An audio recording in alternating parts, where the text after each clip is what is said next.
Today we're going to be talking about some news that has just come out about GameStop. Let's get into the video. Hi everyone, my name is Zach and welcome back to Finance Bro. Before we get into the video, I'd like to ask you guys to please comment your favorite stock at the moment, why it's your favorite stock at the moment, and to also leave a like and subscribe as it really helps with the YouTube algorithm. And if you want 2 free stocks that could be worth up to $1,850, go ahead and click the first link in the description and get signed up with WeBull. Without any further ado, let's get into the stock for today, ticker symbol GME or GameStop. So obviously we don't talk much about GameStop on this channel because I do think it is pretty overvalued, but I'm not even going to take into account the fundamentals today. I'm just going to do a technical analysis on it because it seems that GameStop wants to ignore all the fundamentals. And I'm not saying that GameStop is fundamentally bad because I did used to think that. But nowadays, now that they're moving into e-commerce and they've gotten new CFO, new people in place in order to make that transition into the e-commerce world, I'm a bit more bullish on them. I'm not bullish where I think GameStop should be trading at $150 yet, but I am more bullish for them in the $40 to $60 range rather than the $20 to $30 range that I thought they belonged in prior to this. But our first article for today is coming from Bloomberg, and it is called GameStop CEO sells $12 million of stock in video game chain.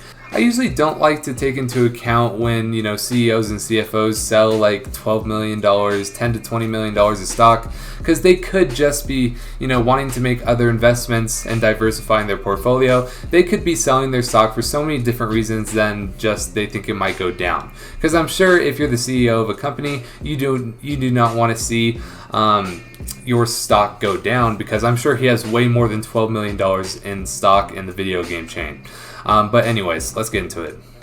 Chief Executive Officer George Sherman, who's expected to leave the struggling video game retailer, sold almost 12 million in shares, benefiting a run-up in the stock fueled by day traders. So he sold 76,000 shares, and honestly, I think this is very smart. GameStop is overvalued at the moment, fundamentally, but once I go into the technical analysis, I'm not going to take into account any fundamentals, just so you guys know. But fundamentally it is bad, so I think this is a pretty smart idea. Delivering proceeds of about 11 million. Representatives of GameStop didn't immediately respond. They probably knew this was coming, if I'm going to be honest. Active investor Ryan Cohen, the company's incoming chairman, is spearheading a turnaround effort at GameStop, which is seeking a new CEO to replace Sherman, people with knowledge of the matter have said. Sherman early this week forfeited about $98 million in compensation after failing to meet performance targets. And obviously, they were all in store before this, so it's hard to, meet performance targets, especially when you're in a dying industry. And that's why I used to be bearish on GameStop. I'm still bearish, as I think GameStop will be returning to $50 to $60 sooner rather than later. Maybe not sooner rather than later. Maybe in a few months to 6 months time. But in the interim, there still could be some money to be made as people are still super hyped about the stock. But yeah, so he forfeited $98 million in compensation. So maybe he was just crying about all this and was just like, hey, maybe I want to take $12 million just to stop the tears. But he said shares of GameStop have become a favorite of Reddit. Obviously, we already know all this. So yeah, basically CEO sold 12 million shares. I'm not looking too deep into this, even though I do think I am pretty bearish on GameStop long term, going back to $50 to $60 in my opinion.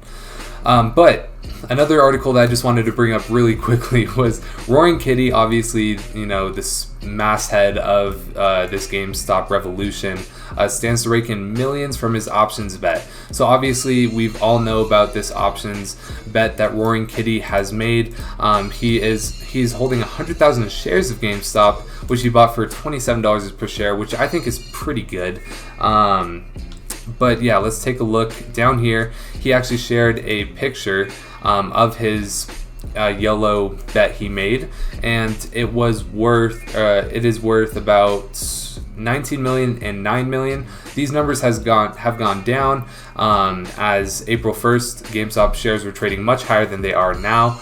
But he still stands to rake in close to $7 million on these option contracts. These contracts did cost him only about 20 cents per contract, I believe is what it was. So that is absolutely insane that he has made about 7 million from paying, I'm sure, a very small amount. But anyways, let's get into the technical analysis real quick. If we look at the 1 hour chart, I really like to do this to see the overall trend of the stock. And honestly, this overall trend is not too bad for GameStop. There are some key levels that I want to show you guys, but overall, they've reached about close to 500 around January, before Robinhood and everyone decided to halt trading. They went down back to $40 to $50, and I thought honestly they could keep going down, but then they had the renewed resurgence of GameStop, and they ran all the way back up to about $350, and now they have settled back down in about the $100 to $190 or even $200 level. So some key levels that we're going to be looking at here, let's go back to the 30-minute chart. Some key levels that we want to be looking out for is GameStop making a push up above about $200. If they can get above $200, we can be returning to the $300 range, and that would present a 30 to 40% upside for the stock.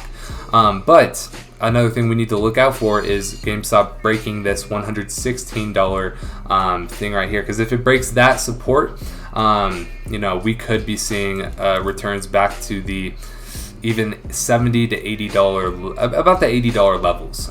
We could be seeing GameStop go back to, and that would present a 50% downside. So that's just something to look out for. Let's make sure, if you're investing in GameStop, to be looking out for the support of $117 and then looking for it to break through its resistance of $200. Obviously, people are excited over, getting a new CEO, getting into the e-commerce game. So they have, always renewed resurgence of GameStop. And we honestly have a pretty good bull flag here. If we look over the past few days, we need to see GameStop break above 170 to get to that 200 level. But right now we're consolidating pretty well over the past few days, and any piece of news could really send GameStop soaring. So yeah, that's going to be it for my technical analysis. As for my overall thoughts on GameStop, I'm still bearish. I think that GameStop can be returning to the $70 to $80 levels, but I think they'll be doing that over the course of the next few months. I don't think it'll all be all at once. I think GameStop will break this 116 support in like a month or two, and then it'll eventually just sell off to about $70 to $80. I think there's always going to be people holding GameStop, and they're always going to be a bit overvalued. So you can't really take too much of the fundamentals into it when you're actually, making these decisions about buying and selling GameStop, because GameStop acts sporadically and, not how they should be acting. But as for my overall thoughts, I'm bullish on them long term if they can get into the e-commerce game. But I would much rather get in the $50 to $60 level than the $150 level, as I think their fair value in 1 to 3 years is going to be about $150 to $200, and they're not even close to being at the stage where I'm bullish on their current state of them right now. But they do have potential in the future, and that's what you like to invest in when you are investing in companies, is the potential of the company, because that provides growth. But yeah, that's going to be it for my overall thoughts. I want to remind you guys I'm not a financial advisor and that this is not financial advice. If you do want financial advice, make sure you seek it out from a professional financial advisor. And if you want 2 free stocks and you have not made an account with WeBull yet, what are you doing? You got to get in the pre-market and after hours with us. All you got to do is make an account, deposit $100, and you can get 2 free stocks worth up to $1,850. But that's going to be it for today. If you did enjoy, please leave a like, comment, and subscribe, as it really helps with the YouTube algorithm and it shows we're doing something right here. But my name is Zach, and I'll see you in the next video.